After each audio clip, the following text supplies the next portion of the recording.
प्रभु राम देव भगवान अल्लाह खुदा ईश आदि नाम एक ही शक्ति के हैं। वो कैसा है, कहां है, कैसे मिलता है, किसने देखा है? ये प्रश्नवाचक चिन्ह पूर्ण रूप से हटाने के लिए अवश्य सुनिए जगत गुरु तत्वदर्शी संत रामपाल जी महाराज के अमृत वचन, सर्व पवित्र धर्मों के पवित्र शास्त्रों के आधार पर। और पूरा खारा पानी भर रखा हो, उसको या तो सारे न उलट दे, इतनी हिम्मत को ना अपने में, तो उसका दूसरा तरीका यह है कि उसमें मीठा पानी डालता ही रहे, वो ओवरफ्लो होता रहेगा, वो खारा पानी निकल जाएगा, फिर एक दिन मीठा रह जाएगा। तो इस सत्य ज्ञान को, तत्व ज्ञान को सुनता ही रहे। आपका जो खारा पानी पहले का भरा हुआ वो धीरे धीरे बाहर निकलता रहेगा और फिर कुछ समय के उपरांत वो पूर्ण रूप से एक ही ज्ञान, एक ही भगवान और एक ही उसको पाने की विधि शेष रह जाएगी। अब परमात्मा की तरफ तलाश जीवात्मा को उसी समय से है जब से ये उससे बिछुड़ कर आई है। और काल ने कसम खाई है कि मैं इस जीव को सत मार्ग पर लगने नहीं दूंगा, इसको सत्य तक पहुंचने नहीं दूंगा। उसके लिए इसने भरसक प्रयत्न किया हुआ है। करोड़ों मार्गदर्शक छोड़ रखे हैं अपने दूत, एक दूसरे के माध्यम से तैयार करवा के। कोई कहता पूर्व में परमात्मा है, कोई कहता पश्चिम में है, कोई कहता उत्तर में है, कोई कहता दक्षिण में है, कोई कहता ऊपर को है, कोई कहता दोनों के बीच में दिशा बनती है। यानी अपने अपने थ्योरी, अपने अपने सिद्धांत, अपने अपनी कथाएं, अपना अपना मेथड बना के और इन भोली आत्माओं का अंडोला बना रखे। अब जितने भी संतों और पंथों के दास ने इतिहास पढ़े, अपने सदग्रंथों के अतिरिक्त और उन महापुरुषों जिन्होंने परमात्मा पाया है, साक्षात दर्शन हुए, उनके विचारों की अमृतवाणी के अतिरिक्त अन्य जितने भी संत पंथ और पंथ प्रवर्तक बने हैं, उनकी घुमा फिराकर एक ही थ्योरी है, एक ही सिद्धांत है सभी का। पर अपनी चतुरता थोड़ी सी अलग बना करके भोली आत्माओं को यह दिखाया है कि मैं उससे अलग ज्ञान जानता हूं।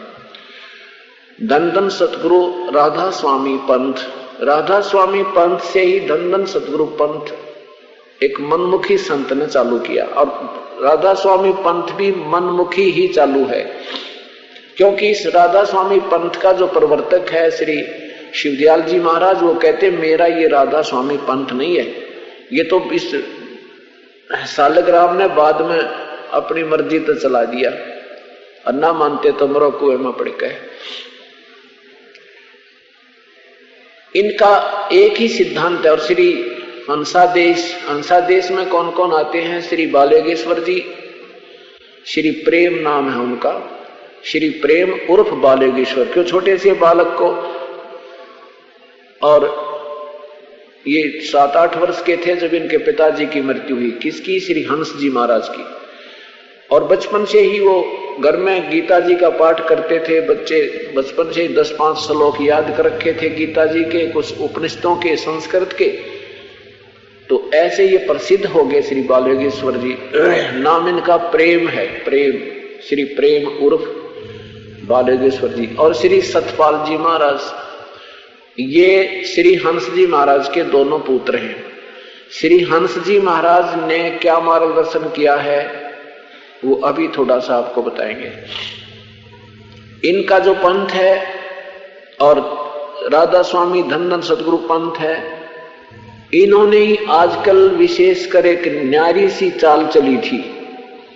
बाकी तो श्री आसाराम जी, श्री सुधांशु जी जैसे ये तो बालक हैं, हुआ बाई बांडव वैसे ही, ना इनको ए का बेरा ना बी का बेरा, ब्रह्मा विष्णु महेश को सर्वेश्वर महेश्वर मृत्युंजय, और जो भी जिस तरह कोई प्रसन्न होता है उसको वैसा ही गाना गुना सुना के एक मनोरंजन का साधन बना रखा है। इनके पास तो बिल्कुल ही कख नहीं है। और इन दूसरों के पास इनसे भी बुरा हाल, कम से कम ये ब्रह्मा विष्णु महेश को तो मानते हैं, और ये राधा स्वामी, धन सतगुरु और ये बाल योगेश्वर, ये सतपाल जी महाराज और ये हंसादेश वाले, ये तो श्री इन्होंने भगवान का नाम निशान मिटा दिया। तो इनकी क्या छुरी है सभी की कि कान बंद करो, अनहद सुनो और आंखें बंद करके आंख दबा कर देखो, यहां प्रकाश दिखेगा। ये तो एक प्राथमिक जो है ना आपको रिहर्सल वो बताया है।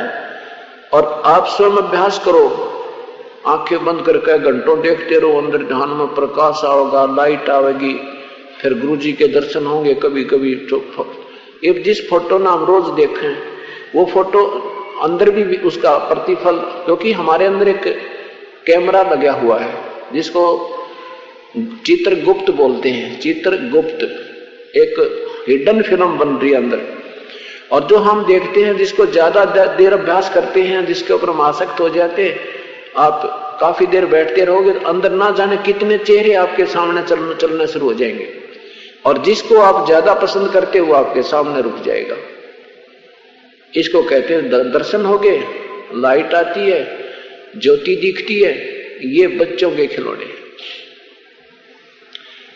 और ऐसे ही राधा स्वामी पंथ, धन सतगुरु पंथ, ये भी केवल इतना ही मानते हैं कि अनहद सुन लो, कान बंद करके आवाज सी आओगी घंटियों की, फिर अलग से आओगी, फिर अलग से आएंगी, और फिर बादल सा गरजेगा, फिर शंख बजेगा, और फिर ये स्वर्ग तक की जो हो रहे हैं, स्वर्ग में बाजा बज रहे हैं, ये सब इसमें ये टीवी है अपना, इसमें चैनल लगे हैं, वो चैनल रिसीव करते हैं और यहाँ अंदर खुड़के दुड़के होते रहते हैं। तो इब फिल्म हम टीवी में कोई आदमी देख लें, उसमें कुछ भी देख लें, उससे हमें कुछ भी प्राप्त नहीं होना। वो उससे वहां हम कोई किसी ने सेब संतरे रखे देख लें टीवी में, पेट नहीं भर सकता। वो तो यह सामने हो, हमें अब मिले खाने को तो पेट भरेगा। तो इसके अंदर ऐसा बताया। तो उनका मानना है कि इस प्रकार काफी समय अभ्यास करो, हठ योग करके सुबह शाम साधना करो, और इसमें जो भी शरीर में आपको दिखाई दे वो प्रकाश रोशनी आपके हृदय में दिखाई देगी। यही प्रभु के दर्शन है और मुक्ति है। अब परमात्मा के ये प्रथम तो ये दर्शन है ही नहीं, ये लाइट परमात्मा है नहीं, परमात्मा अलग है। उससे निकल रही लाइट का रिफ्लेक्शन आप लोग देखते हैं शरीर में, वो भगवान नहीं है। समाधि कैसे लगेगी, अंदर ये मन कैसे टिकेगा? जैसे हम बाहर देख रहे हैं, पहले ये मन जाता है, मान लीजिए आप मेले में जाते हो, बाजार में जाते हो, पहले कोई वस्तु देखते हो, वहां कोई चीज बेच रहा है, उस पे दृष्टि जाती है। फिर कोई दूसरा आवाज लगाता है, ले लो 5 के 8, 5 के 12, 5 के 12, फिर उधर ध्यान जाता है। फिर कोई तीसरा आवाज लगाता है तो वहां ध्यान जाता है। हम मेले में 2 घंटे घूमे, वहां 3 घंटे घूम लेते हैं और हमें ये नहीं पता कितनी देर हुई, क्योंकि ये मन वहां नाना प्रकार के दृश्य देख रहा है और ये टिक नहीं रहा, फिर भी ये देख रहा, कभी उसको देख रहा, कभी उसको देख रहा, कभी उसको देख रहा।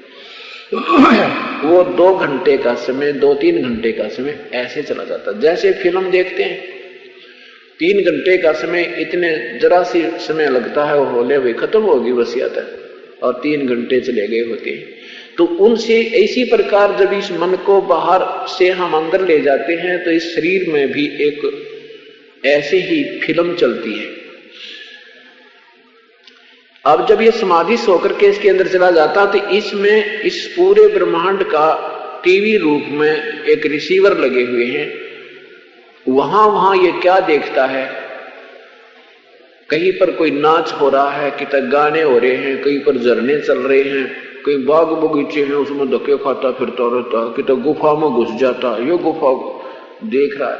कहते हैं वाह, वही आनंद आ गए, क्या बात की, बड़ी शांति मिली हृदय को। ना तो शांति हृदय को मिलती, मन ने धक्के ऊपर खावे और ने यो यहां खावे। और जो सिमरण करके यहां से बेड़ा पार करवाना था, भक्ति करके कमाई नाम की करनी थी, वो रह जाती है, वो शेष रह जाती है। फिर भी प्रभु के लिए किया प्रयत्न जैसा भी कोई करता है, उसका भी कुछ लाभ इसको अवश्य मिलता है।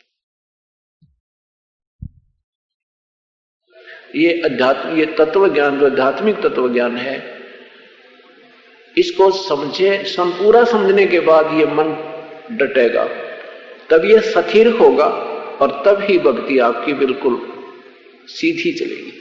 इसको समझने के लिए रह रहकर सत्संग सुनने होंगे आपको, या फिर ये तत्व ज्ञान युक्त पुस्तकों को रह रहकर पढ़ना होगा। फिर भी कोई शंका शेष रह जाती है तो सत्संग से निवारण होगा उसका। अब जैसे संतों ने काफी वर्षों, ऋषियों ने काफी वर्षों तक हठ योग करके, आंखें बंद करके साधनाएं की है। अब कोई कहे कि इनका कोई लाभ नहीं मिलता इनको, तो ये क्यों किया इन्होंने?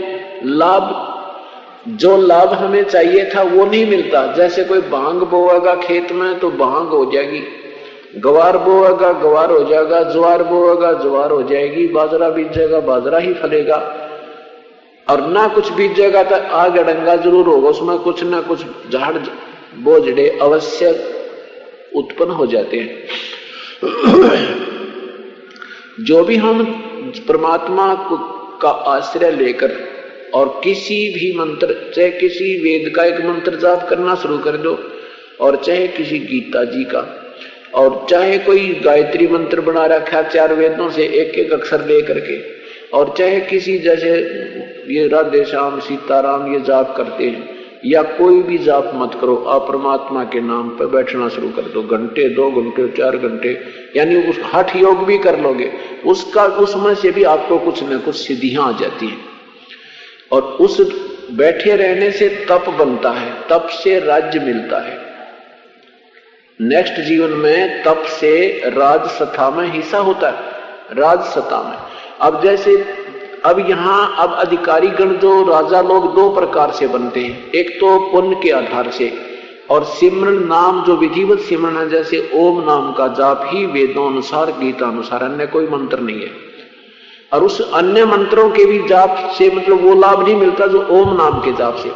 अन्य मंत्रों का जाप जो करते हैं और बैठे रहते हैं, सैक्रिफाइस कर देते हैं, उसको केवल उस सैक्रिफाइस का और बैठे रहने का लाभ होता है, उस अन्य मंत्र का लाभ नहीं होता। उस मंत्र की आड़ में वो बैठा रहता है, कई घंटे, दिन में 2-2, 4-4, 10-10 घंटे वो लगा रहता है। उससे बैठने का जो तप, उसके 10, 20, 50 वर्ष का वो सारा समय उसका जो है गिना जाता है। उसके आधार पर अगले जीवन में उस साधक को कुछ राज्य सत्ता प्राप्त होती है। जैसे कोई छोटा मोटा अधिकारी बन गया, कोई एमएलए मंत्री बन गया, और अच्छा तप जिसने किया है वो मुख्यमंत्री बन गया, उससे भी अच्छा तप किया है तो प्रधानमंत्री बन गया। और ये भी 2 तरह से होते हैं, एक तो ओम नाम का जाप और साथ में पुण्य आदि जिसने किए, तो वो भी इसी प्रकार अधिकारी बनेंगे, उनको भी राजसत्ता मिलेगी। और बैठा रहने से और साथ में ओम नाम के जाप से भी कुछ स्वर्ग में, शेष यहां भी उसको कुछ राजसत्ता, क्योंकि तप होता है, तप के साथ उसका राजसत्ता, ये दोनों मिलती है। तो जिन्होंने पहले जो मंत्र जाप, ओटपटांग मंत्र जाप किए और बैठ बैठ कर तप किए, दान भी किए, उनको भी जो राजसत्ता मिली है वो भक्ति नहीं करते, वो भक्ति पर नहीं लग सकते, क्योंकि उनमें प्रभु की भक्ति का जो वास्तविक अंश प्रवेश नहीं हुआ, विधिवत साधना कभी शुरू नहीं की। और जिन्होंने कभी ओम नाम का भी जाप किया है, वो भी अधिकारी मंत्रीगण बने हैं, वो फिर भी प्रभु की साधना पर लग जाते हैं। और पूर्ण संत नहीं मिलता तो फिर भी डले डोकर के 84 लाख योनियों में चले जाते हैं। तो यहां कहने का भाव यह है कि जैसे कहते हैं वही समाधिस्थ हो जाते हैं, समाधिस्थ होने से सिद्धियां प्राप्त होती हैं। एक ही संत के 2 शिष्य थे, गुरु भाई थे, और वो नाथ परंपरा में थे। गुरु जी का शरीर अंत हो गया, दोनों ने उस आश्रम को त्याग दिया, अपनी अपनी गुरुदेव की बताई हुई साधना को दृढ़ करने के लिए, प्रफुल्लित करने के लिए, उसको सफल बनाने के लिए दोनों ही अलग अलग दिशा में चले गए। उनमें से एक को तत्व ज्ञानदर्शी संत कबीर परमेश्वर यानी उसके बताए अनुसार साधना बताने वाला संत मिल जाता है। तो उस नाथ परंपरा के सेवक ने, संत ने, साधक ने बहुत ध्यान से सत्संग सुना, तत्व ज्ञान पर विचार किया, तो उसने उस कबीर पंथ महाराज कबीर साहब के यानी तत्वदर्शी संत से उपदेश ग्रहण कर लिया और निकला था प्रभु प्राप्ति के लिए। तन मन धन समर्पण कर दिया। उस संत ने कुछ वर्षों के बाद उसको देखकर योग्य उसको नाम देने का आदेश दे दिया और स्वयं शरीर त्याग गए। 12 वर्ष के बाद वो दोनों पुराने जो पहले गुरु का शिष्य था और फिर वो साहिब कबीर साहब के अनुसार साधना करने लग गया था, वो दोनों एक दरिया पर एक समागम में एकत्रित हो गए। आपस में प्रेम पूर्वक मिले, कुशल मंगल पूछा। तो जो नाथ परंपरा का साधना ही कर रहा था, जो सिद्धि साधना के लिए उसका उद्देश्य था, उसने उस साधक से, अपने गुरु भाई से जो कबीर पंथ से संबंधित हो गया था, उससे पूछा कि आपने 12 वर्ष में क्या उपलब्धि की। उस कबीर पंथी कबीर साहब के अनुयायी ने कहा कि मैंने जो उपलब्धि कर ली वो शायद ही कोई कर सकेगा। तो उसने पूछा भी ऐसी कौन सी आपने उपलब्धि की। तो उसने पूरी डिटेल बताई, पूरी कहानी सुनाई कि ये सिद्धियां, ये साधनाएं तो इस तरह की हैं, हमने पूर्ण संत का मार्ग मिल गया। तो वो कहने लगा, नाथ परंपरा वाला कहते हैं भी अच्छा बुद्धू है, ये क्या कहानी सुना रहा है, मैं दिखाता हूं मैंने क्या उपलब्धि की। वो कहने लगा, भाई चल दिखा दे तू क्या उपलब्धि की। जिस दरिया के किनारे बैठे थे उस दरिया के ऊपर से वो नाथ परंपरा वाला सिद्ध, जिसने सिद्धि प्राप्त कर ली थी पानी के ऊपर चलने की, जैसे थल पर चलते, उस दरिया के ऊपर से ऐसे जा रहा है और ऐसे ही वापस उसके ऊपर चल के आ रहा है। अर्नु चौड़ा होकर खड़ा हो गया, देखा। तब उस साधक जो कबीर परमात्मा के यथार्थ ज्ञान से परिचित हो गया था, उसने साधना अपनी बदल ली थी, ज्ञान हो गया था, उसने माथे पर हाथ मारा के नादान 12 वर्ष में और 2 अन्नों की कमाई करी तूने। उसमें अन्ना बहुत बड़ा होता था। कहते हैं इस दरिया से पार एक अन्य में नौका वाला पल्ले पार ले जाता, एक अन्य में वापस ले आता। 12 वर्ष में तूने ये 2 अन्य की कमाई करी और फिर बनेगा गधा। फिर उसने वो, क्योंकि पुराना अच्छा प्रेम था उनका, एक दूसरे का बोल सुहावा था, मजाक कर लिया करते आपस में बैठ के। फिर वो काफी देर उसे डिस्कस किया, वाद विवाद भी किया, फिर आखिर में समर्पण कर दिया। भाई सच कहे से आप सही कह रहे हो, तप से राज मद मानम जन्म तीसरे शुक्र सवानम, तप से राजा बनता है अगले जन्म, इस जन्म में तप किया, अगले जन्म में राजा भी महादुखी और तीसरे जन्म में पशु दुनिया में शुक्र सवान कुत्ता गधा बन जाता है। तपेश्वरी सो राजेश्वरी, राजेश्वरी सो नरकेश्वरी। शास्त्रों में लिखा है कि जो तप करते हैं घोर तपेश्वरी यानी सबसे ज्यादा तप करने वाला बड़ा राजा बन जाता है और उतना घोर नरक में जाता है। तपेश्वरी राजेश्वरी, राजेश्वरी सो नरकेश्वरी, यानी उसने नरक भी घोर मिला। फिर ज्यादा राजा बनेगा बड़े उसका तो ज्यादा अज्ञानता, उस ज्यादा पाप कमाता है धन संग्रह करने के लिए, राजवृद्धि करने के लिए। तो उस भक्त ने कहा, जो पहला उसका नाथ परंपरा से लगा हुआ था, उसने कहा कि भाई मेरा कल्याण करवा दे, मुझे भी उपदेश दिला, मेरा भी कल्याण करवा दे। तब वो भक्त रोने लग गया, जो कबीर पंथी हो गया था, कबीर साहब का अनुयायी हो गया था। तो वो नाथ परंपरा का साधक कहने लगा, आप रो क्यों रहे हो? उस कबीर पंथ के यानी कबीर साहब के अनुयायी ने कहा, क्या बताऊं भाई, तेरे भाग माड़े हैं। अब वो संत नहीं रहे और वो तत्वदर्शी संत थे, अन्य से लाभ हो नहीं। तो वो विवेकी था, वो नाथ परंपरा वाले को सद्बुद्धि आई, उसने कहा कि किसी को आदेश देकर गए होंगे संत, मैं उससे उपदेश ले लूंगा। उस कबीर पंथ के अनुयायी ने कहा कि तू उससे उपदेश नहीं ले सकता जिसको वो आदेश देकर गए हैं, और ले भी लेगा तो तू चल नहीं सकता, क्योंकि गुरु के प्रति प्रभु के तुल्य भावना होनी चाहिए। तो नाथ परंपरा वाले ने कहा कि ऐसी कौन सी बात कही आपने, मुझे तो आत्म कल्याण चाहिए, चाहे वो किसी डले नबी कह गए होंगे ना, डले को मैं उसको भगवान मान लूंगा, मुझे तो अपना कल्याण करवाना है। तब उस भक्त ने कहा, उस संत ने कहा कि इस दास को आदेश देकर गए और तू मेरा गुरु भाई रहा है, और वो भी सीनियर था मेरे तो उस पंथ में, या जूनियर सीनियर की बीमारी इन पंथों में भी घनी खतरनाक है, और जहां पर ऊंच नीच और वेरिएशन है वहां भक्ति नाम का अंश नहीं होता। तब उस प्यारी आत्मा ने, नाथ परंपरा वाले ने कहा कि आपने न्यू क्यों कैसे कह दिया कि मैं आपसे नाम नहीं ले सकता, आप मेरे भगवान, मैं आपका बालक है। हमने तो ये लीला करके यहाँ से पार, ये रोल है गुरु और शिष्य का, अपन कल्याण करवाना है।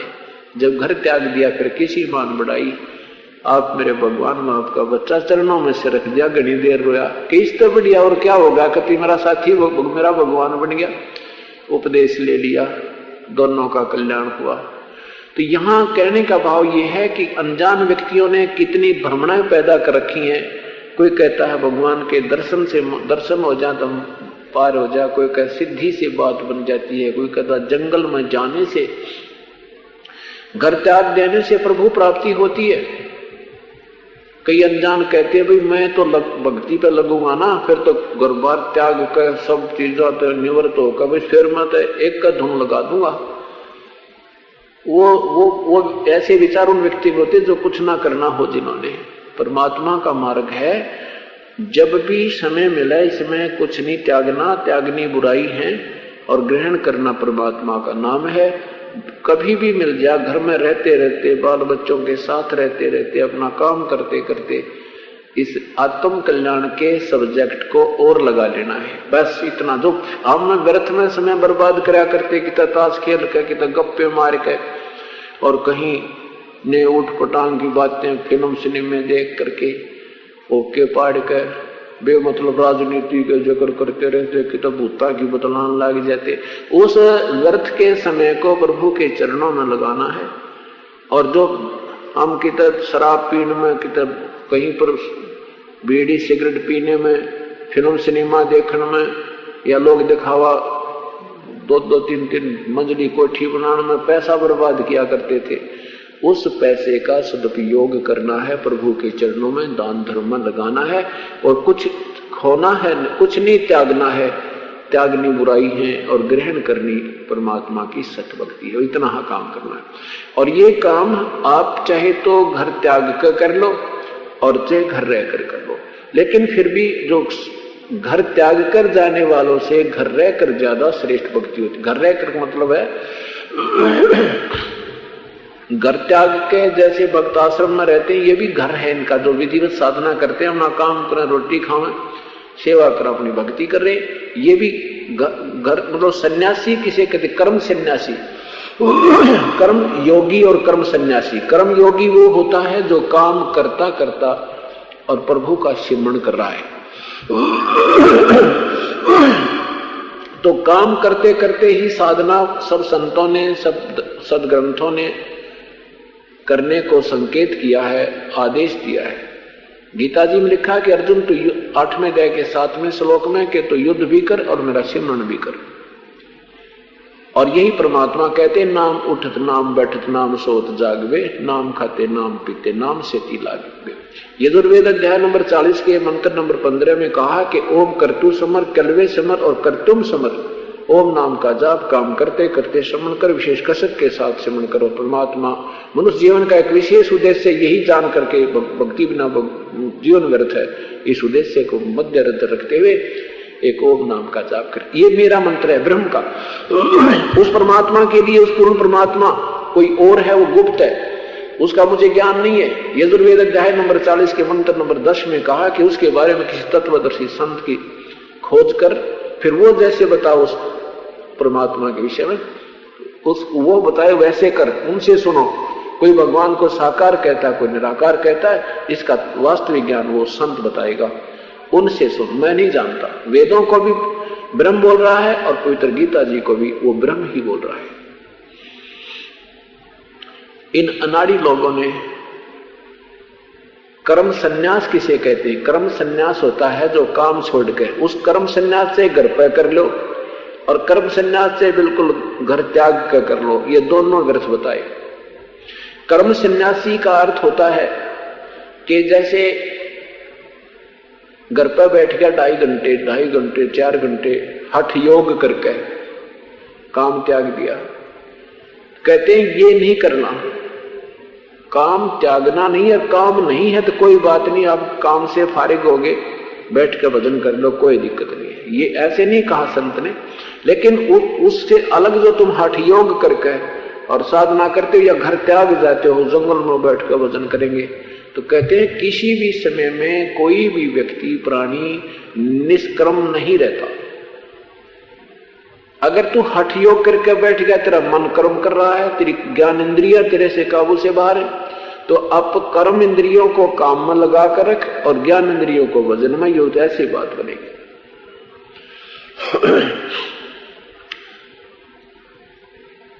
तो फिर क्या बताते हैं?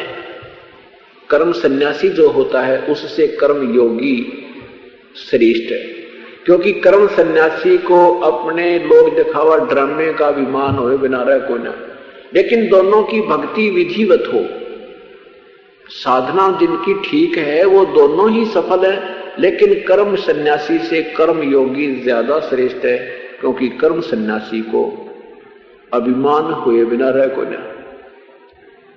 अब जैसे पहले 4 आश्रम बनाए थे इस मानव जीवन के, चौथा आश्रम वानप्रस्थ कर देते थे 75 वर्ष के बाद और 100 वर्ष तक, यानी पहले ज्यादा लंबी आयु थी तो उसको ऐसे 4 हिस्सों में बांट रखा था।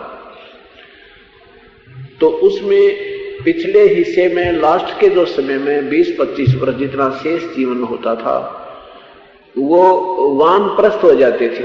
वानप्रस्थ होकर भी वो कर्म सन्यासी होते थे, वो कर्म सन्यासी। तो वहां उनकी झोंपड़ी उनके बच्चे डाल देते थे, दोनों बूढ़ा बुढ़िया के, और उनका खाने पीने का प्रबंध वो कराते थे और वो अपनी भक्ति फिर करा करते थे वहां बैठ के। फिर उन्हें काम तो कोई रहता नहीं, भजन का ही क्रियाएं जैसी उनको ज्ञान था वो किया करते। तो उनमें फिर आपस में ओढ़ लग जाया करती, ओहो भाई ये तो सारी रात भजन करे था, ओहो सारी रात बैठा रहा, उसने उसके 4 प्रशंसक हो जाते हैं, फिर वो फूल का डोडा बन जाता है, फिर उसका बीमार हो जाता है, 2-4 सिद्धियां आ जाती हैं, फिर एक दूसरे के ऊपर वो तीर छोड़ना शुरू कर देते हैं। किसी ने आशीर्वाद दे दें, किसी को बद्दुआ दे दें, किसी को सहारा दे दिया, किसी का विनाश कर दिया, अपनी उस पूंजी ने या तो वहीं झाड़ देते हैं और प्रभुता उनको बन जाती है। इस प्रकार वो विनाश को प्राप्त होती है। तो इसलिए कहा कि कर्म सन्यासी से कर्म योगी ही ज्यादा श्रेष्ठ होता है। उसके बाद ये वानप्रस्थ व्यवस्था भी बंद होगी और फिर अपना बुजुर्ग क्या करते थे, वृद्ध अवस्था में भी अपना खेतों में पाली जाते थे, कोई पशुओं के साथ चला जाता था या कोई घर पे बच्चा ने खिलाता खिलाता अपना भजन करता रहता था। तो ये कर्म योगी ही ज्यादा उनको पसंद हुआ, यानी उसमें ज्यादा लाभ हुआ, उनको अहम नहीं होता। फिर अब इन नादान संतों ने हठ योग कर करके, आम साधक की दृष्टि में तो ऐसा लगता था जैसे बहुत बड़े महापुरुष है, भाई देखो ये तो काफी दिनों से बैठे हैं, कई तो आंख भी ना खोलते हो, ये तो भाई 2 दिन हो गए, 4 दिन हो गए, पानी भी नहीं पिया, खाना भी नहीं खाया, भाई क्या बात कहने। दुनिया देखने से जाने लगी, महिमा होगी, फिर वहां उसका आश्रम बनाने लग गए और बस ठाठ हो गए। परमात्मा कहते हैं ये बीमारी हमारे सतलोक में लगी थी। अब वो व्यक्ति साधना कर रहा है, हम उसको देखने जाते हैं, फिर वो साधना करके चला जाता है, वहां एक आश्रम एक मड़ी बना देते हैं, उसकी वहां सब को दबा करके फिर उसको दर्शनार्थ अपना कल्याण समझते हैं। उसके दर्शन मात्र से कहते हैं यह बीमारी काफी समय पहले से लगी हुई है अपने। अब कोई लड्डू खा रहा है, जलेबी बना रहा है और खा रहा है, हम उसको देख रहे हैं, तो क्या की समझदारी हुई? या तो हमें कुछ मिले, हम ऐसी कोई क्रिया करें जिससे हमें भी लड्डू जलेबी मिले तो अच्छा लगे। वो बना रहा है, खा रहा है, हम देख रहे हैं, ये तो बालक देखा करें। तो ऐसे हम भक्तिहीन और ज्ञानहीन बन गए इन नादान संतों की मन गढ़ंत कहानी सुन सुन के। एक भक्त ने बताया, कहा भाई जब ये दास सर्विस करता था, ऐसे जिक्र चलता था, बताता था, परंतु किसी की बुद्धि में नहीं आवे थी, अपनी अपनी थ्योरी बतावे। एक कहने लगा, मैं इधर गया था हरिद्वार से ऊपर को, और वहां बड़े जंगलों में साधु रहते हैं, वहां बताते एक संत कपड़े भी ना पहनता वो, और केड़े की एक बांध कर रखा है। जब ये दास सर्विस करता था, ऐसे जिक्र चलता था, बताता था, परंतु किसी की बुद्धि में नहीं आवे थी, अपनी अपनी थ्योरी बतावे। एक कहने लगा, मैं इधर गया था हरिद्वार से ऊपर को, और वहां बड़े जंगलों में साधु रहते हैं, वहां बताते एक संत कपड़े भी ना पहनता वो, और केड़े की एक लिया, और उसकी कमर दिखी थी, फिर नहीं दिखा, दर्शन हो जाते थे, बस भाई बेड़ा पार था। अब उन्हें कौन समझाओ, नादानों को इतना गहरे उस पर आश्रित हो गए। इसके विषय में आदरणीय गरीबदास साहेब परमात्मा से परिचित होने के बाद क्या निर्णय देते हैं कि कबीर परमात्मा का ज्ञान क्या है और नादानों की क्या थ्योरी, क्या सिद्धांत है। क्या बताते हैं कि केड़े की कोपीन है, कोपीन बोलते हैं, पर्दे पे एक लंगोट बांधते थे कपड़ा, उसके स्थान पर एक केड़े का पत्ता बांधे रहते हैं संत, और फूल फल पत्ते आहार करते हैं, मनुष्य के दर्शन भी नहीं करते, गांव के निकट भी नहीं जाते। लोग तो कहते हैं ये तो महान संत है, और परमात्मा के जो विधान के अनुसार ये तो जंगल के रोज हैं जो मनुष्यों से डर कर भागे। क्या बताते हैं, केले की कोपीन है जो फूल पान फल खाही, वो जंगल के रोज हैं जो मनुष्यों विद के जाए। कहते हैं कि केले की कोपीन है जो फूल पान फल खाही, नरक का मुख नहीं देखते जो बस्ती निकट ना जाए। वो जंगल के रोज हैं जो मनुष्यों विद के जाही, ये निस्तिन फिरे उजाड़ में नो भगवान पावे नाही। उजाड़ बोलते हैं जंगल में, ये दिन रात जंगल में धक्के खाते हैं, ऐसे परमात्मा नहीं मिलता। वो परमात्मा पाने का तरीका कुछ और है। क्या कहते हैं, या कुछ क्या करते हैं, एक ऊंचे से स्थान को सिलेक्ट करते हैं ये साधक, उस पर बैठ जाते हैं, धुआं लगाते हैं, त्रिशूल गाइड लेते हैं और दूर से दिखाई देते हैं कि देख भाई साधु वो तप रहा है। आम दर्शक के वो एक आकर्षण के केंद्र बन जाते हैं, वहां घूम फिर कर व्यक्ति उनके पास जाते हैं, भाई साधु तप रहा है, वो दूर ज्यादा आंखें बंद कर लेता है और फिर वहां चढ़ान अपना तो अपना भेंट पूजा चढ़ाने लग जाते हैं और दुनिया वहां एकत्रित हो जाती है। परमात्मा कहते हैं डंब करें डूंगर चले, डूंगर कहते हैं ऊंचे सथल पर, डंब माने पाखंड करते हैं। ये डंब करे डूंगर चढ़े, अंतर झीनी झूल और जग जाने बंदगी करेंगे, सो बोला सूल बबूल। दुनिया ने सोचा भक्ति करे तब कांटे हो रहे हैं अगत में। अब वो पहले तो ड्रामा कर रहा हुआ, ऐसे लोग दिखावा करता है, उनको तो कुछ मिलना है को ना, और ऐसे कोई जंगल में जाकर के तप भी करता है तो कहते दुनिया ने सोचा ये साधना करता है, ये तो डले ढो रहा है और अपने आने वाले जीवन में कांटे हो रहा है। क्या होगा तब से राज मधुमानम। अब जो आज जैसे जिसके संस्कार हैं वो ही मिलेंगे, चाहे बुरा किया तो बुरा भोगना पड़ेगा, अच्छा किया तो उसको अच्छा फल मिलेगा। अच्छे में उनको राज मिल जाएगा, राज बन करके ये इतनी कुमत को मा जाएगा कि कई हजार जन्मों तक उसने भोगे भी पूरे नहीं पटते। ये राजा को इतना पाप लग जाता है। कौन से राजा को? जो परमात्मा को पुनः नहीं स्वीकार करता, प्रभु से डरने वाला नहीं होता, परमात्मा की भक्ति नहीं करता। और ऐसे भी राजाओं का प्रमाण मिला है जिन्होंने अपनी प्रजा को बच्चों की तरह पाला है, उन राजाओं को दोष नहीं लगता, क्योंकि वो निर्दोष को सजा नहीं देते। उनका स्वार्थ अपना धन एकत्रित करना है, दुनिया को लूटना नहीं होता, तो वो भक्ति करते हुए इस राज्य के से होने वाले पाप से भी बच सकते हैं।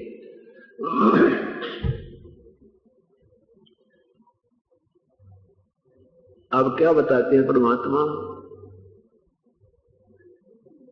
मत दे दिए बालम बैरे नो, मत दे दिए बालम बैरे नो, मत दे दिए बालम बैरे नो, मत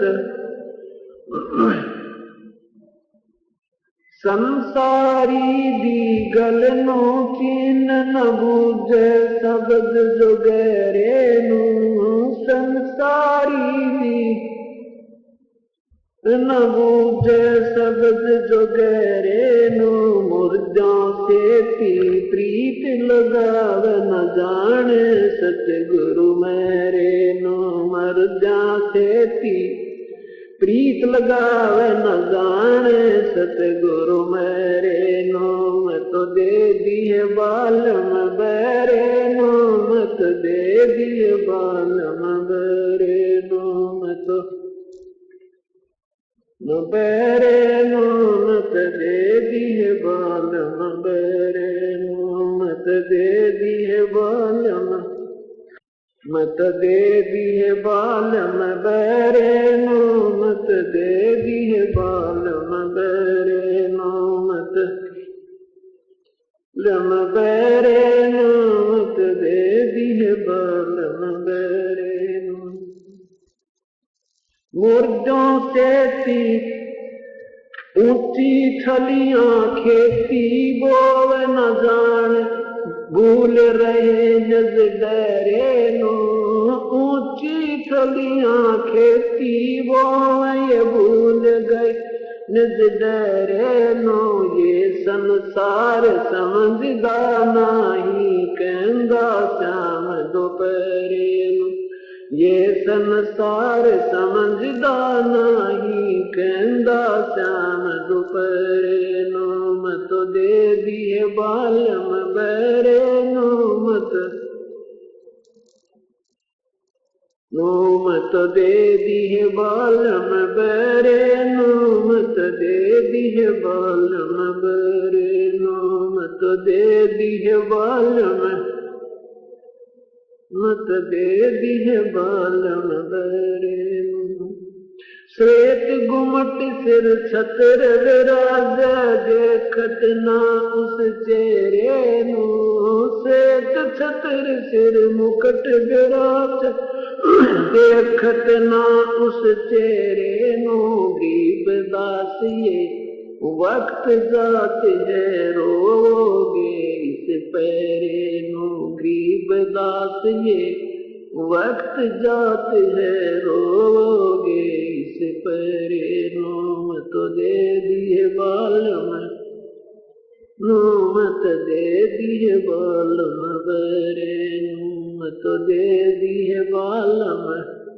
श्वेत छतर सिर मुकुट विराज, देखत ना उस चेहरे नो, श्वेत छतर सिर मुकुट विराज, देखत ना उस चेहरे नो, गरीब दास ये वक्त जात है रोगे इस पैरे नो, गरीब दास ये वक्त जात है रोगे इस पैरे नो, मत दे दिए बालम,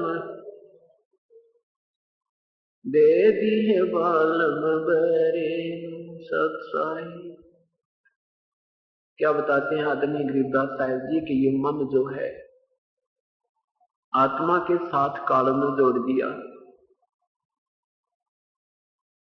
और आत्मा अपनी कमजोरी के कारण इस ज्योति निरंजन काल के पराधीन होगी।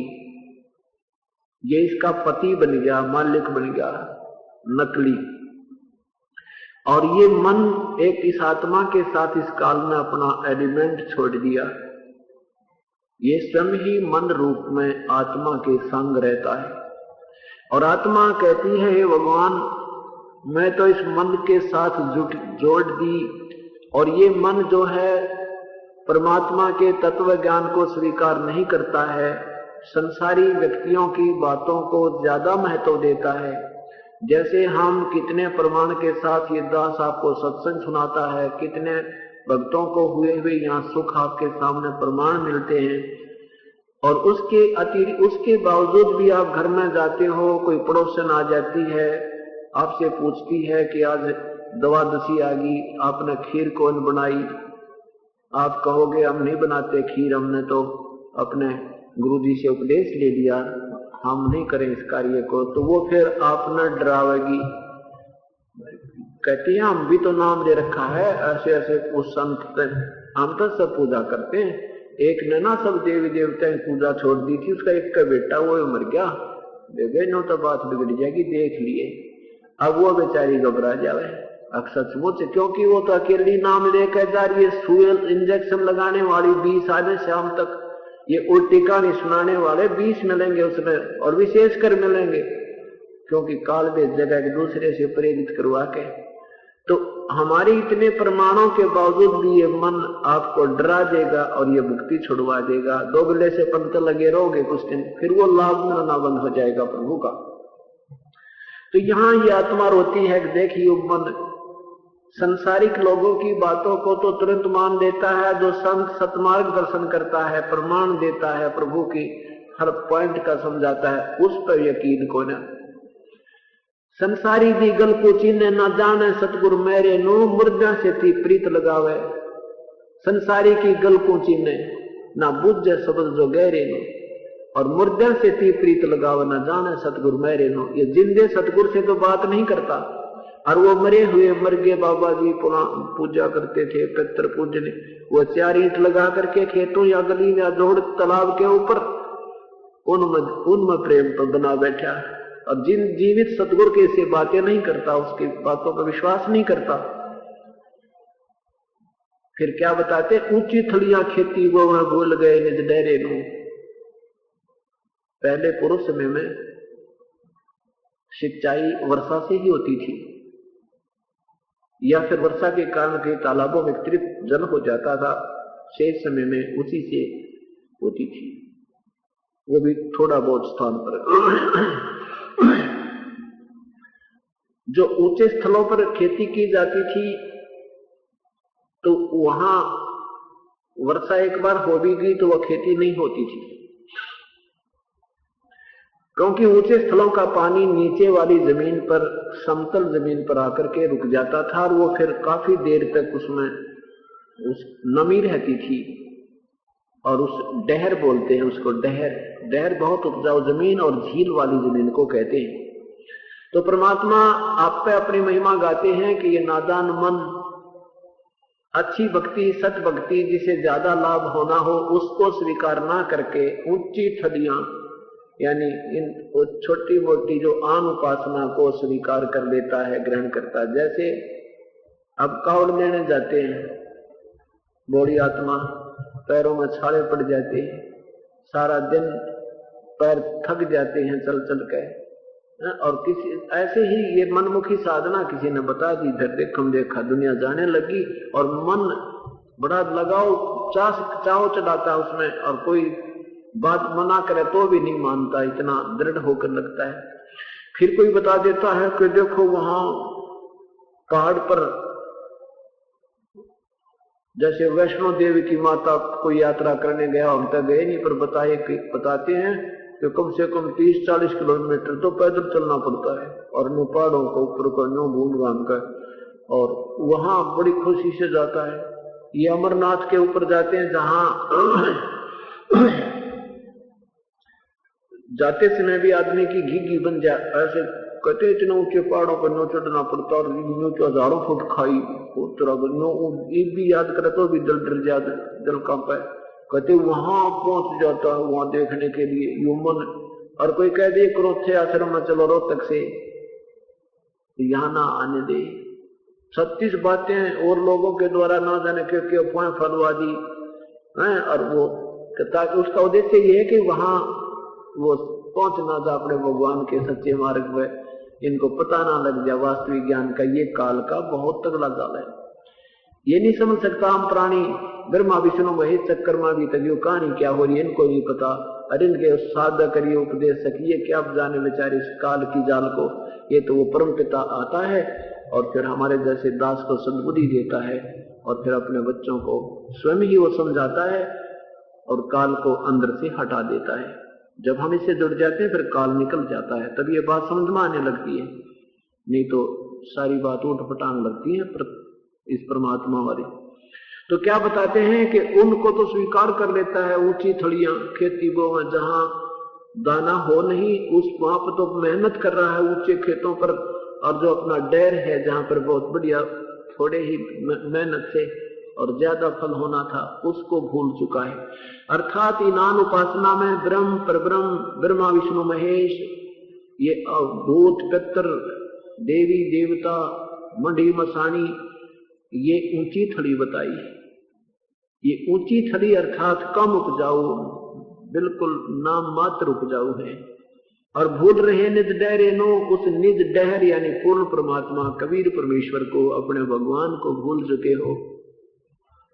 और ये संसार समझदा नहीं कहंदा श्याम दोपहरे नो, कितना कमाल कर रखा है।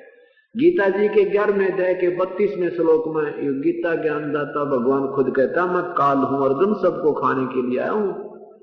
और भाई अर्जुन 11वें अध्याय के 21वें श्लोक में कहता है प्रभु आप तो देवताओं को भी खा रहे हो, आप ऋषियों को भी खा रहे हो, आप सिद्धों को भी खा रहे हो, और आप ही से याचना कर रहे हैं अपने मंगल की, अपनी जीवन रक्षा की, आप तो इनको भी खा रहे हैं। आप कुछ आपके कुछ जाड़ों में दाड़ों में लटक रहे हैं हे भगवान। तो क्या कहता अर्जुन मैं तो सबको खाने के लिए आया हूं, तू ना लड़ेगा तो भी खाऊंगा इनको तो मैंने मार ही डालना है। और हम उसको भी भगवान मानते, उसको भगवान करके पूज रहे हैं। वो खुद कहता मेरी भक्ति अच्छी नहीं है, वो परमात्मा कोई और है।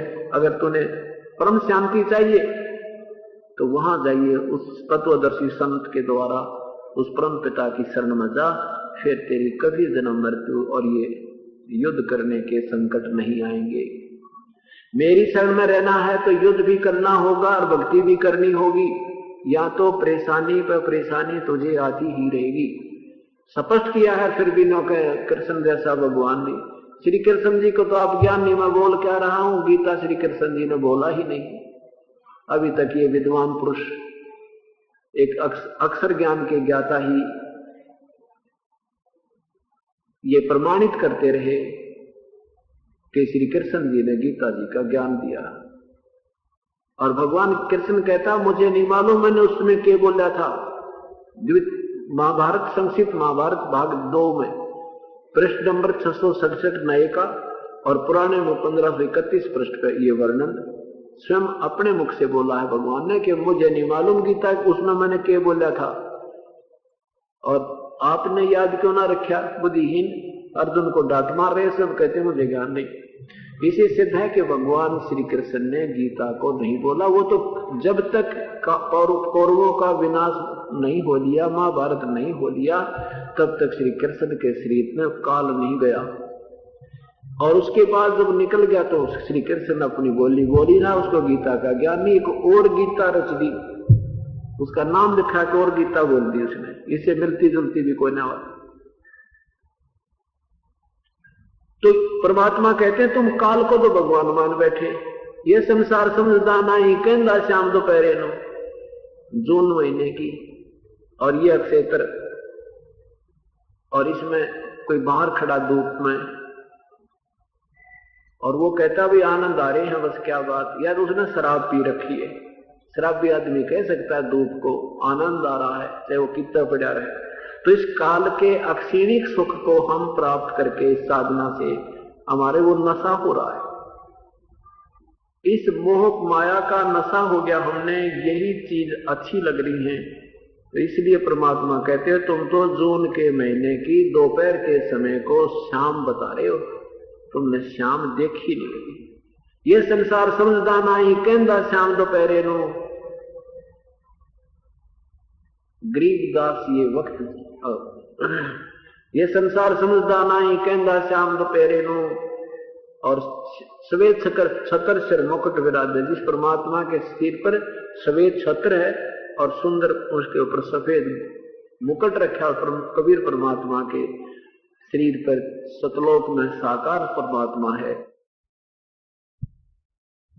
गरीबदास ये वक्त जाकर रोओगे इस पैरे नो।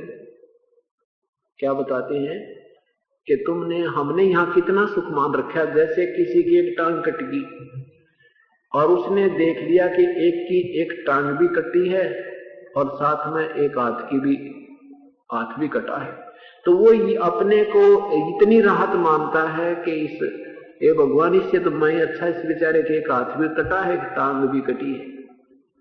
और कोई पैरों से पैरालिसिस है तो वो न सोचे किसी का दोनों हाथ भी कटे हैं, वो न सोचे भगवान चोखा मेरे तो पैरों में दिक्कत है, इस बेचारे के हाथ ही गए। तो हम इस तुलनात्मक दृष्टिकोण से अपने को सुखी मान रहे हैं या सुख नहीं है। किसी के 2 बेटे थे, 3 बेटे थे, उनमें से एक मर गया और किसी का एक था बेचारे का, वो मृत्यु को प्राप्त हुआ। तो जिसका एक मरा है वो अपने आप को नो संतुष्ट कर रहा है, चौखा है भगवान मेरे 3 थे, मेरा तो एक मर गया, बेचारे का एक ही था, इसका एक ही मर गया, इससे तो मैं ही सुखी हूं। तो ऐसे हम सुख महसूस कर रहे हैं, यहाँ सुख नाम की चीज नहीं। परमात्मा कहते हैं इस 21 ब्रह्मांड में हमने तो कोई सुखी देखा को ना। ब्रह्मांड 2100 आग लगी है, कर्तव्यबाजी सभी ठगी है। इन 21 ब्रह्मांड में तो आग लग रही है जो काल के लोग है। इनमें यह बनावटी जितने भी जीव हैं ये सब ठग रखे हैं, इनको धोखा देकर काल में यहां बैठा रखा। अब जैसे रिश्तेदार मिलता है कोर्ट में और क्या हाल है, कुशल मंगल पूछते हैं, हाथ पे हाथ मिलाते हैं और क्या बस मौज हो रही है, मौज हो रही है। कोर्ट में और मौज का कौन सा मेल? कोर्ट में तो महा दुखी प्राणी जाता है, या तो किसी के द्वारा सपा रखा होगा या खुद किसी ने दुख दे रहा हो गया, तो वो व्यक्ति कोर्ट में जाता है। और वहां भी क्या कहते हैं, बस मौज हो रही है, ठाठ है, दया है, खूब मौज है। परमात्मा कहते हैं हाथ मिलावा, इतने ये शब्द कह रहा है ना, ये शब्द कहने को मौज है। हाथ पे हाथ हटाना और जब चिंतित हो जाता हूँ, वकील पता नहीं आया कि नहीं आया, आवाज लगने वाली है, फिर गवाह पता नहीं आया कि नहीं आया, भगवान गवाही पता ना कैसे देगा, और घिघी बंदी रहे, अन्यों का मौज हो रही है। मेडिकल में रिश्तेदार किसी बीमार को मिलने जाते हैं और वो वहां बैठे गार्डियन उसके सहयोगियों से मिलते हैं, और क्या हाल है, बस मौज हो रही है, बालक का तकलीफ गणी से, बाकी मौज से। बता बाकी के मौज रहेगी, एक ही बच्चा और वो बीमार हो रहा है, घी बन रही है, फिर और ठीक ठाक मौज है। ये परमात्मा, तो यहाँ परमात्मा कहते हैं मेडिकल में मौज का मेड़ कौन सा? तो हम इस अभ्यस्त हो गए मौज को, हमने मौज देखी नहीं है, हमने वो सुख अभी मिला नहीं है, हमने वो चाखा नहीं है अमृत जिसको सुख कह सकते हैं। ये संसार समझदा नहीं कहंदा श्याम दोपहरे, निष्काल के लोग में ये सुख मान रहे हैं। परमात्मा कहते हैं गरीबदास ये समय जावे है, रोगे इस पैरे। ये मनुष्य जीवन जहां से छूट गया और सतभक्ति करी नहीं, अब नखरे करते रहे तो फिर रोया करोगे इस समय को। रात्रि के समय कुत्ते देखे हो ऊपर नामों कर रोते, उनको याद आती है आत्मा तो वही है, वो आवाज करती है वैसे बोल नहीं सकती, उसको याद आता है वो सुख कहाँ गया, और फिर ऊपर नमो कर करो वो, तो वो आत्मा रो रही है। फिर परमात्मा कहते हैं अच्छे दिन पाछे गए, अच्छे दिन पाछे गए, गुरु से किया ना हेत, अब पछतावा के करे भाई चिड़िया चुगी खेत। अब पछताए के बने समय रहते तो मानते नहीं। ये सत्कर्म मानना पुण्यात्माओं ये जीव के बस का नहीं है कि वो भक्ति कर ले, ये तो परमात्मा मेर बख्शते हैं। काल आपको दुखी करता है, आपके ऊपर कष्ट आपके कर्म के देता है, फिर आप उस कर्म संकट के निवारण के लिए प्रभु तलाश में जाना ही पड़ता है, मजबूरी हो जाती है। और जिन पुण्यात्माओं को यहाँ आने का सुअवसर मिल गया उनके लिए वो दुख भी वरदान सिद्ध हो गया, आपके लिए वो एक वरदान बन गया। वो दुख ना होता तो आप कभी नहीं मानते, नए वकील बने रहते। और ये 2 दिन की कहानी कथा सुनी सुनाई, अपनी दंत कथा सुन करके अब अपना जीवन पूरा फिर मर जाते, फिर कोई नहीं पूछता, बहुत दुख हो जाता। तो यहाँ परमात्मा कहते हैं गरीबदास ये वक्त जाता है, रोगे इस पैरे नो, इस समय को याद किया करोगे और बहुत दुख पाओगे। परमात्मा के केवल दर्शन मात्र से लाभ नहीं होता, मुक्ति नहीं होती। लाभ तो संत के दर्शन होने से होते हैं, लेकिन मुक्ति जो होगी वो जैसे परमात्मा ने हमें मार्गदर्शन किया है उसका अनुसरण करने से। अब क्या कहते हैं, मैं भगवान के एक बार दर्शन करा दो, बस दर्शन करा दो, बस दर्शन हो गए तो मुक्ति हो जाए। परमात्मा के दर्शन से नहीं, भगवान के मंत्र से मुक्ति होती है, भगवान की विधि विधान से यहां से छुटकारा होगा। मुक्ति मीन ऋण मुक्त होकर हम कैद से छूट जावा, उसको मुक्ति कहते हैं। अब जैसे राजा का मंत्री के दर्शन भी कर ले वहां, और कैद में जो केटो है राजा भी घूम कर दिला जावे, तो वो क्या करेगा, वो उस राजा के दर्शन से हमारी कैद नहीं छूट जाएगी। राजा ने जो विधान बनाया था उसके अनुसार चलेंगे और उसको प्रसन्न करेंगे तो राजा प्रसन्न होकर के हमें कैद मुक्त करेगा, वो अपने विधि विधान से करेगा। तो जैसे हम यहाँ काल के जाल में फंसे हैं, तो यहाँ भगवान आए थे, कबीर परमात्मा आए थे, पूर्ण ब्रह्म, हमने उनके बहुत दर्शन किए थे, 64 राक्षस हो गए थे, उनके संग भी रहे थे, लेकिन उन्होंने जैसे बताया था उसका अनुसरण हम नहीं कर पाए, इसलिए हम मुक्त नहीं हो पाए। जैसे मोटा उदाहरण देते हैं कि भगवान श्री शिव जी और पार्वती ये दोनों पति पत्नी हैं, और भगवान शिव के दर्शन करने वाले भी ये कहते हैं कि एक बार भगवान शिव जी दर्शन दे दे, मौज हो जा, मुक्त हो जाओ। परमात्मा के दर्शन से नहीं, परमात्मा के मंत्र से मुक्ति होती है। पार्वती और भगवान शिव और माता पार्वती, इनसे ज्यादा दर्शन पत्नी से अधिक पति के दर्शन कोई नहीं कर सकता, और उस पत्नी की भी मुक्ति इस भगवान के दर्शन से नहीं हुई। जैसा भगवान ने उसको मार्गदर्शन किया, उसका जाप करने से पार्वती का छुटकारा हुआ।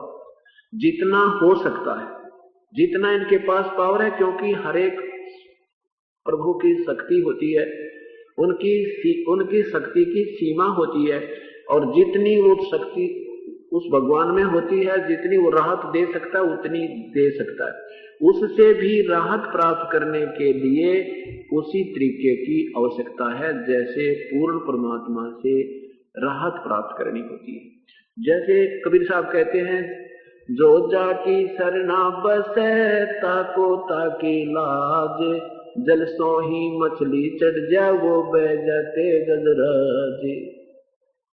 जो जाकी सरना बसे ताको ताकी लाज। अब जिस भी अधिकारी या किसी मंत्रीगण से या मुख्यमंत्री से जिस भी पावर से आपने संबंध कर लिया और पक्की दोस्ती जिससे होगी, आपका और उसका एक दांत काटी रोटी होगी, फिर आप उसके पास जाते हो किसी कार्य के लिए, तो उसके पावर की, उसके लेवल की जो भी राहत होगी, आपको वहीं में कुर्सी पर बैठा कर चाय पिलाओगा और वहीं मेज पर बैठे आपका सारा काम कर देगा, और बाकी उसके बाहर खड़े खड़े लाइन में खड़े होंगे और वहां गेट पर भी नहीं जा सकते, और आपको वहां बैठा कर कुर्सी पे सारा काम कर दिया। उसने उसके विपरीत कर दिया सारा काम, यानी आपको फ्री छुट्टी दे दी, आपकी कुर्सी पर भी बैठा दिया। लेकिन वो जितनी पावर उसकी थी उतनी ही राहत दे सकता, उसके बाद वो नहीं दे सकता जिससे आपकी दोस्ती जिस अधिकारी से है। तो इसका उदाहरण देते हैं कि जैसे पानी और मछली का एक बहुत प्रेम होता है, और पानी ऐसे जल ऊपर से डाउनफॉल हो रहा है, ऊपर से गिर रहा है और वह बहकर चल रहा है, और मछली जो है नो नो नो नो करती और ऊपर पहुंच जाती है, उस फाल के ऊपर चढ़ जाती है, झरने के भी ऊपर ऊपर पहुंच जाती है। उसको जल में सुविधा दे रखी है कि तक उगड़े, क्योंकि वो उसकी खास सहेली है, दोस्त है। इतना लगाओ जिस भी प्रभु से आप कर लो। और उस पानी के बहाव से गजराज ऐरावत हाथी, बड़े तगड़े हाथियों का भी राजा, मजबूत हाथी, वो भी उस पानी के उस दबाव से बह जाता है, उसके पैर भी नहीं टिकते और मछली उसके ऊपर चढ़ जाती है, अपोजिट, बिल्कुल विपरीत दिशा में। तो यहाँ परमात्मा कहते हैं जिस भी शक्ति से आपका संपर्क है, जितना वो लाभ दे सकता है, वो भी आपको तब देगा जब आपका कति एक दिल हो जाएगा, आप अनन्य मन से उसकी उसी की भक्ति करेंगे, तब वो आपका दोस्त जितना शक्ति है आपको उतना राहत दे सकता है।